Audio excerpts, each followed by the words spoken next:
राजभाषा या भारत सरकार के जो निर्धारित लक्ष्य थे, जो अब तक प्राप्त हो जाने चाहिए थे, उनके प्राप्ति के लिए हम ये बैठक आयोजित करते हैं राजभाषा कार्यान्वयन समिति। समस्त उत्तर पूर्व भारत की अगर हम बात करें, पूर्वोत्तर क्षेत्र में 32 नराकास है।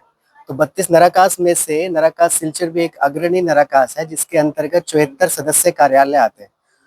और उम्मीद करता हूँ ये बैठक एक सफल बैठक हुई है और जो भी यहाँ से जो छोटी-छोटी कमियां हैं उसके ऊपर अच्छी चर्चा हुई है। उम्मीद करते हैं आने वाले समय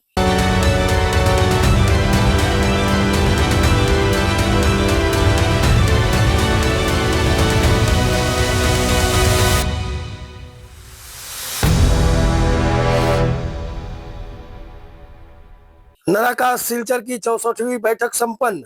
अनुपस्थित कार्यालयों को चेतावनी। राष्ट्रीय प्रौद्योगिकी संस्थान एनआईटी सिलचर के अतिथि गृह में आज क्षेत्रीय राजभाषा कार्यान्वयन समिति नराकास सिलचर की 64वीं छमाही बैठक का आयोजन हुआ। बैठक की अध्यक्षता एनआईटी के निदेशक एवं नराकास चेयरमैन प्रोफेसर दिलीप कुमार वैद्य ने की, जबकि मुख्य अतिथि के रूप में क्षेत्रीय राजभाषा विभाग के उप निदेशक श्री राजीव कुमार नायक उपस्थित रहे। उपस्थित कार्यालयों को नियमित सहभागिता की अपील करते हुए श्री नायक ने कहा कि जो कार्यालय लगातार अनुपस्थित रहते हैं उनकी सदस्यता समाप्त की जा सकती है। उन्होंने बताया कि संसदीय राजभाषा समिति द्वारा पूर्वोत्तर क्षेत्र में निरीक्षण जारी है।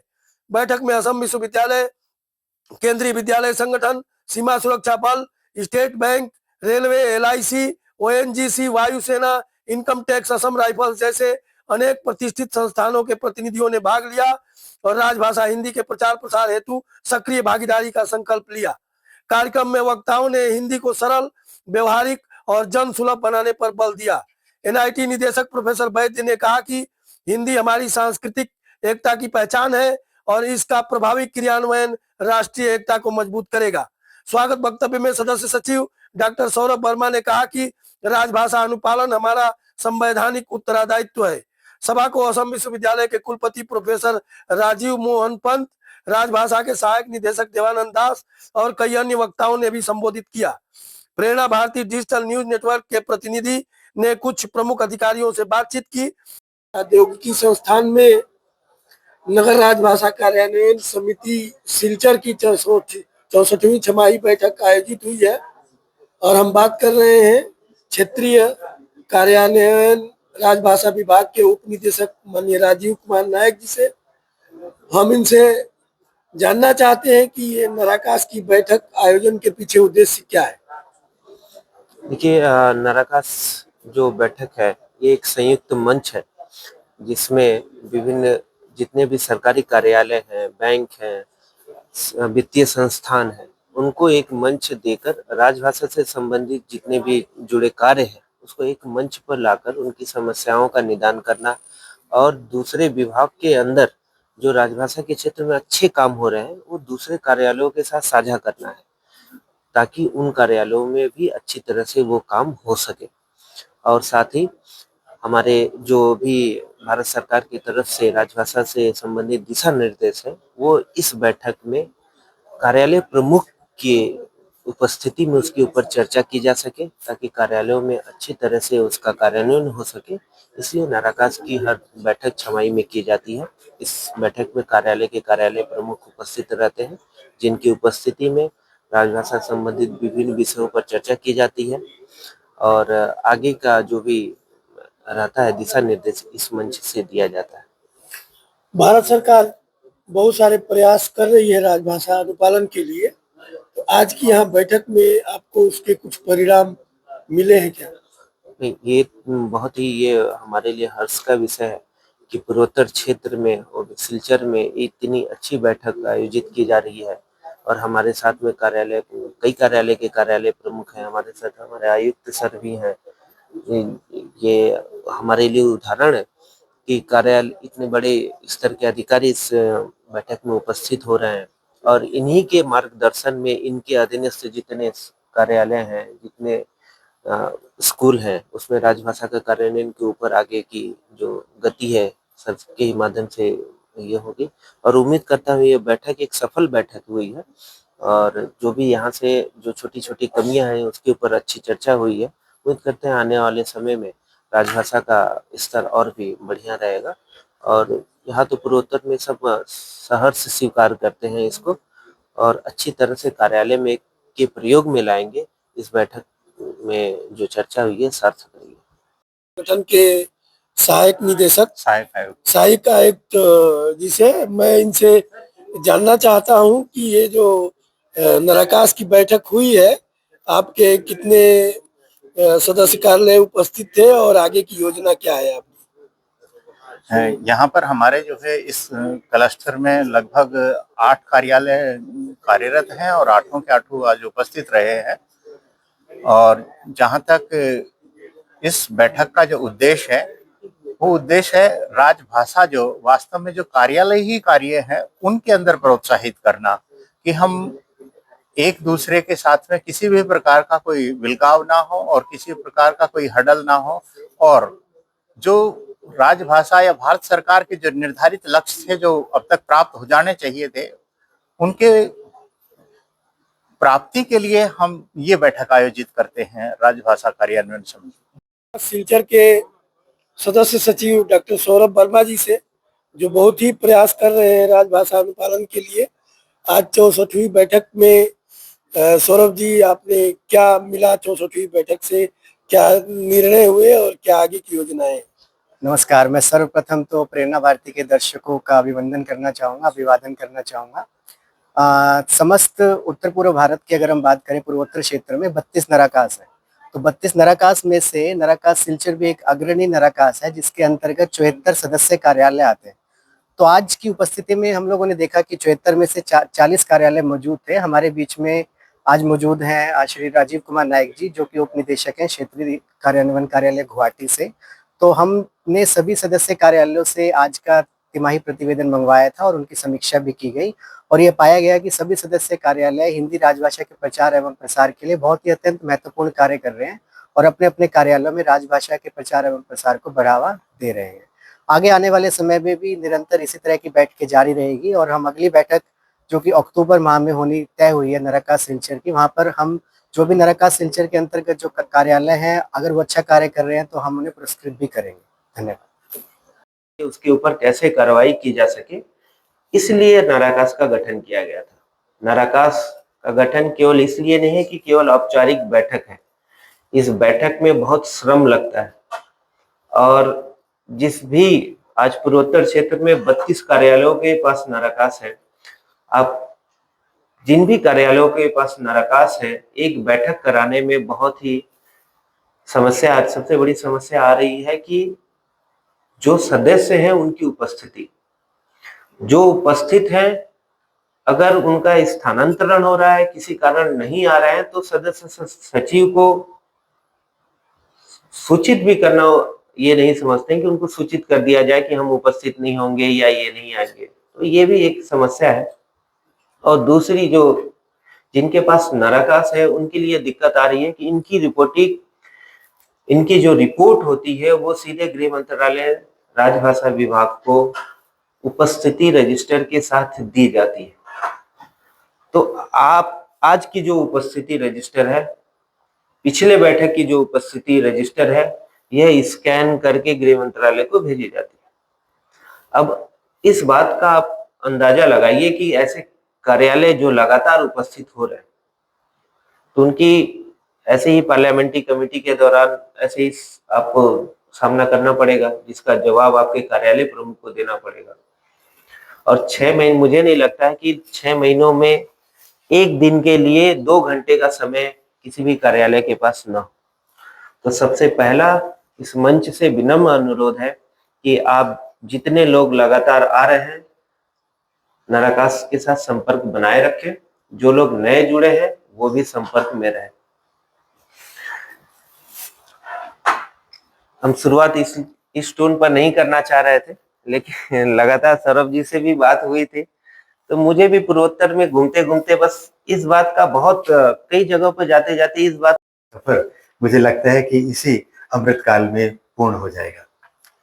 अक्सर हिंदी के बारे में जब हम बात करते हैं तो मैं पिछले लगभग 40 वर्षों से शिक्षा के क्षेत्र में हूँ, और माननीय प्रोफेसर वैद्य जी की तरह से मैंने भी तकनीकी संस्थानों में ही काम किया। और अक्सर कहते थे लोग कि इसको हम हिंदी में कैसे परिभाषित करेंगे, ये जो टर्मिनोलॉजी है उसको हम हिंदी में कैसे करेंगे। हिंदी बड़ी क्लिष्ट भाषा है। उपहास करते थे कि देखिए लौह पद गामिनी आवागमन सूचक कर पट्टिका, इतना कठिन शब्द है, उसको कैसे बोले, आम आदमी कैसे बोलेगा। हमने कहा आम आदमी उसको सिग्नल की तरह से भी बोल सकता है।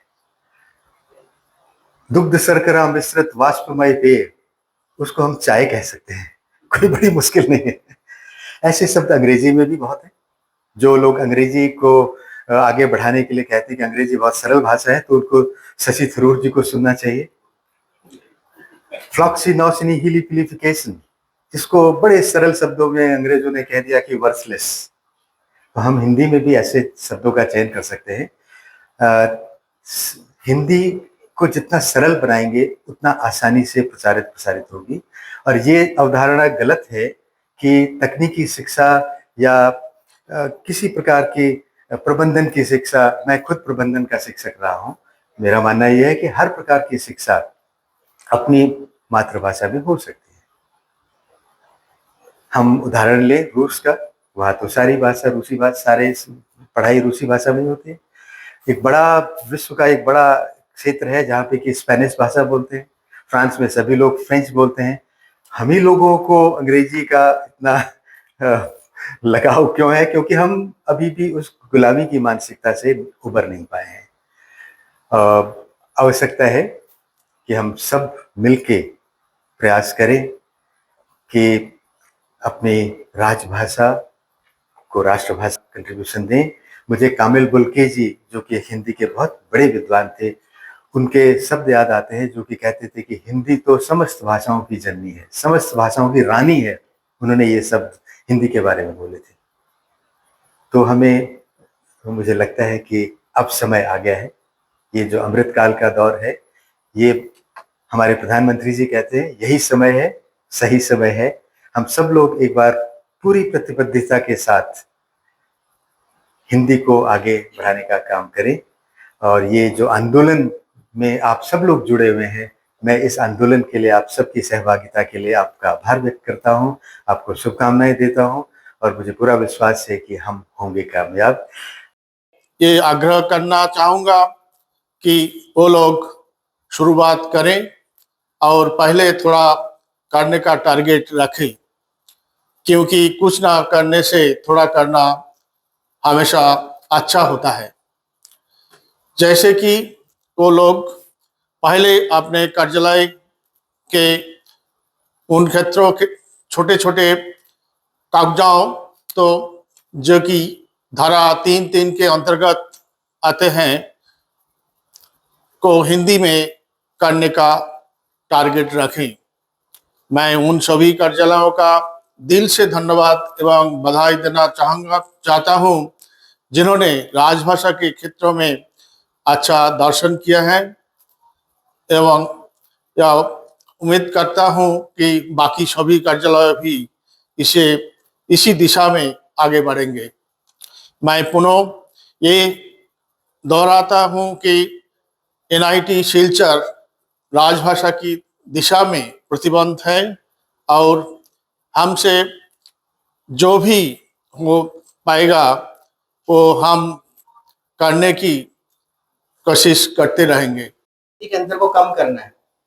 अब आप सोचेंगे कि सरकारी हिंदी और सामाजिक हिंदी क्या होता है। सामाजिक हिंदी जो हम लोग दैनिक बोलचाल में उसको यूज करते हैं, और सरकारी में, तो वहां पे हमने देखा गया कि बहुत बड़ा एक वहां पे गैप है अभी भी, कि हम लोग सरकारी में कम कर रहे हैं और डेली क्रियाओं में तो हम लोग बात करते ही हैं। तो आज हम ये डिस्कस कर रहे थे, हमारे बीच सुनील गुप्ता जी मौजूद हैं। ये जो व्हाट्सएप पे कम्युनिकेशन करते हैं या फिर मैसेज कम्युनिकेशन करते हैं, वो भी इनका हिंदी में ही रहता है, राइट? कि आप आधिकारिक सूचनाएं अगर आप दे रहे हैं, औपचारिक पत्र दे रहे हैं, वो तो आपको हिंदी में देना ही है। बट उसके अलावा भी जो आप दैनिक उपयोग कर रहे हैं, जैसे इन्होंने क्लासेस के काफी सारे ग्रुप्स बना रखे हैं, व्हाट्सएप ग्रुप हैं क्लासेस के, तो उनमें भी ये दैनिक हिंदी में ही उसको यूज करते हैं। तो इस पे हमें बल देना है। देश की दूसरी भाषाओं से हिंदी को और समृद्ध करने के लिए उपाय करना है। और वो कैसे कर सकते हैं? जब हम दूसरी भाषाओं के शब्दों को भी ग्रहण कर लें। हम लोग हिंदी राजभाषा के प्रचार एवं प्रसार में अग्रसर हैं, बट हमें हमेशा ये हमारे माइंड में रहना चाहिए कि हिंदी से हमारा किसी का भी कोई हमारा प्रतिद्वंदी नहीं है, सभी भाषाएं बराबर हैं। बट हिंदी हमारी राजभाषा है, तो उसको हमें और ज्यादा प्रचार प्रसार करना है। और जैसे कुछ अन्य भाषाएं जैसे संस्कृत हो गया, अच्छे शब्द उनके उठा सकते हैं। और अगर आप एक्सपर्ट नहीं है, मैं भी एक्सपर्ट नहीं हूँ, मैंने भी हिंदी सिर्फ 10वीं तक ही पढ़ा है। मैं यहाँ पे सहायक प्रोफेसर हूँ, बट पिछले 3 साल से नराकास सिलचर का सदस्य सचिव हूँ। तो अगर आप जितना भी कर पाए, थोड़ा भी कम करते हैं, वो भी अच्छा ही रहता है। ऐसा नहीं कि आप एकदम शुद्ध हिंदी लिखें। जैसे हमारे बीच गिरधारी जी उपस्थित हैं, विश्वास कुमार राणा जी प्रिंसिपल हमारे बीच उपस्थित हैं, हम उनको सुनेंगे, वो तो एकदम शुद्ध हिंदी बोलते हैं। तो हमारा जो विभिन्न हम लोग ये प्रयास करते हैं कि शुद्ध हिंदी हम लोग बोलें, बट अगर नहीं बोल पा रहे हैं तो हम लोग एटलीस्ट उसको बोलने की कोशिश करें, ताकि हम लोग उसको दैनिक जो हमारे कामकाज में है हम उसको उपयोग कर पाए। हिंदी भाषा में सुनिश्चित करना जिससे सरकारी भाषा हिंदी के प्रचार प्रसार में बाधक नहीं, सहायक हो, इसके लिए हमारे पास कंठस्थ टूल है राजभाषा।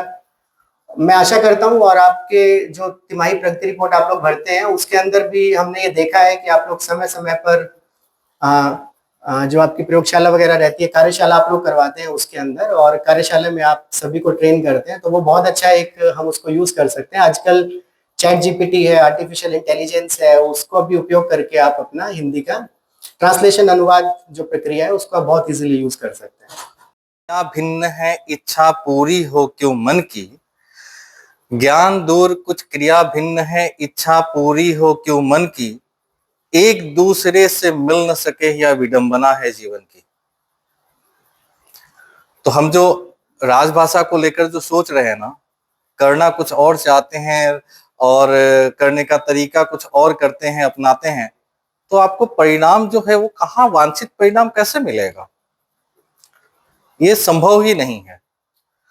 तो आपको पहले अपने अंदर वो विश्वास, हिंदी अधिकारी या हिंदी के साथ जुड़े हुए जो भी अधिकारी हैं, उनको दूसरों के मुकाबले अपने ज्ञान भंडार को और ज्यादा बढ़ाने की आवश्यकता होती है। क्यों? क्योंकि अमूमन हमें दोयम दर्जे का कार्य करने का तमगा मिला होता है अमूमन, जबकि शिक्षा के माध्यम से या दूसरे अन्य तरीके से देखें तो हम लोग उससे कहीं ऊपर होते हैं। इसलिए हमें बढ़ चढ़कर किसी चीज को आगे बढ़कर करने की हिम्मत होनी चाहिए, और वो इच्छा शक्ति भी आप में जगानी चाहिए। और सबसे बड़ी बात है, अपने कार्यालय प्रमुख से आपको संपर्क साधने की जरूरत है, क्योंकि जब तक आप इस तरीके से आगे बढ़कर नहीं करेंगे तो तब तक ना आप नियमों की जानकारी दे पाएंगे, ना अपनी बात को रख पाएंगे, और ना ही वो इच्छित परिणाम हमें प्राप्त होगा। समय समय पर जो भी दिशा निर्देश राजभाषा विभाग की ओर से आपको दिए जाते हैं उन पर गौर कीजिए। नराकास के सदस्य केवल हो जाने से नहीं, बल्कि उसके साथ सक्रिय रूप से भाग लेना आपको आवश्यक है, इसकी भी आप ध्यान रखें। देखिए, हम लोग हिंदी और अंग्रेजी की जो बात करते हैं कि अंग्रेजी में काम करना हमारे लिए आसान होता है, कल ही हमारे 2 एक मित्रों के पास हमको जाने का अवसर मिला, जिसमें सीडेक भी है और हमारे असम राइफल्स का जो कार्यालय है यहाँ, वहां मैं गया था। तो एक चीज चर्चा के दौरान हमने वही कही कि दरअसल हमें अंग्रेजी उतनी ही आती है जितने में हमारा काम चल जाए, इसलिए हम उसको बस लिख के छोड़ देते हैं, जबकि हिंदी हमें ज्यादा आती है, इसलिए हम उसको लिखने से झिझकते हैं। क्योंकि एक ही वाक्य को अगर बोलना हो तो आप अंग्रेजी में केवल एक बार बोल पाएंगे, एक ही वाक्य बोल पाएंगे। अब एक्टिव पैसिव करेंगे वो अलग चीज है, कि मैं खाता था, मेरे द्वारा खाया जाता था, वो एक अलग मामला है। लेकिन किसी और तरीके से बोलना हो तो आपको मुश्किल होगी। लेकिन अगर वही हिंदी में बोलना हो तो आप उसको कई तरीके से बोल सकते हैं। क्यों? क्योंकि आपके पास शब्दों का भंडार है। देने के लिए और विद्यार्थियों के अंदर हिंदी के प्रति रुचि पैदा करने के लिए एक अक्षराभ्यास नाम से इनोवेशन कार्यक्रम का इस बार आगाज किया है। इस वर्ष हम अक्षराभ्यास वर्तनी लिखाने के साथ साथ अक्षर के साथ में शब्द की रूपरेखा बनाने का प्रयास बच्चे कितने सरल रूप से कर सकते हैं उसका अन्वेषण हम इस बार कर रहे हैं। और मैं अगली छमाही मीटिंग में इसके बारे में अपनी पूरी रूपरेखा और प्राप्त किए गए परिणामों के बारे में विश्लेषण रखूंगा। धन्यवाद सर। समस्त समर्पण चाहते हैं। केंद्रीय विद्यालय संगठन की यह पहचान है कि राष्ट्र सेवा हित अपना हम सर्वस्व समर्पण चाहते हैं। हम कुछ लहर बदलना चाहते हैं, हम वक्त बदलना चाहते हैं। तो उस दिशा में आप देखिएगा जितने भी आपको यहाँ पे केंद्रीय संस्थान के अधिकारी मिलेंगे उनमें से अधिकतर आपको कहीं ना कहीं से केंद्रीय विद्यालय के विद्यार्थी रहे वही पदाधिकारी देखने को मिलेंगे जिन्होंने कहीं ना कहीं से हिंदी सीखी, अगर वो उस क्षेत्र में कार्यरत है जहां पर हिंदी का प्रचलन इतना नहीं है। तो इसके लिए केंद्रीय विद्यालय संगठन जो अपने एक ध्वज वाक्य के साथ चल रहा है उसमें निरंतर प्रयासरत है। और हमारे विद्यालयों में सबसे पहला जो काम किया जाता है, सबसे पहले राजभाषा जो समिति है उसका गठन प्रत्येक विद्यालय में मिलेगा। उनका ये उत्तरदायित्व है कि वो इस बात को सुनिश्चित करें कि हमारा जो भी दैनिक कार्य है, चाहे जैसा कि अभी सौरभ सर बता रहे थे कि चाहे वो पत्राचार से संबंधित है, चाहे वो सूचना पट का लेखन करना है, चाहे उन्हें नोटिस या अधिसूचना जारी करनी है, तो उसमें 50% से अधिक का कार्य हमारे प्रत्येक विद्यालय में आपको हिंदी में ही देखने को मिलेगा। हमारे विद्यालय में कार्यरत सभी शैक्षणिक और गैर शैक्षणिक कार्य जो कर्मचारी हैं वो सभी मिलकर करते हैं। और जहां तक की बात है विद्यार्थियों की, दिन की शुरुआत प्रातःकालीन सभा से होती है। उसके लिए निश्चित है कि 3 दिन की जो प्रातःकालीन सभा रहेगी वो हिंदी भाषा में रहेगी, 1 दिन संस्कृत में और 2 दिन अंग्रेजी भाषा के अंदर, क्योंकि सभी भाषाओं का जो समुचित विकास है वो केंद्रीय विद्यालय संगठन के लक्ष्यों में समाहित है। इसके पश्चात पिछले दिनों जो केंद्रीय विद्यालय संगठन की तरफ से और सिलचर संभाग की तरफ से बड़ा प्रशंसनीय कार्य किया गया, जो बारे में संक्षिप्त जानकारी जो मैं देने जा रहा हूं।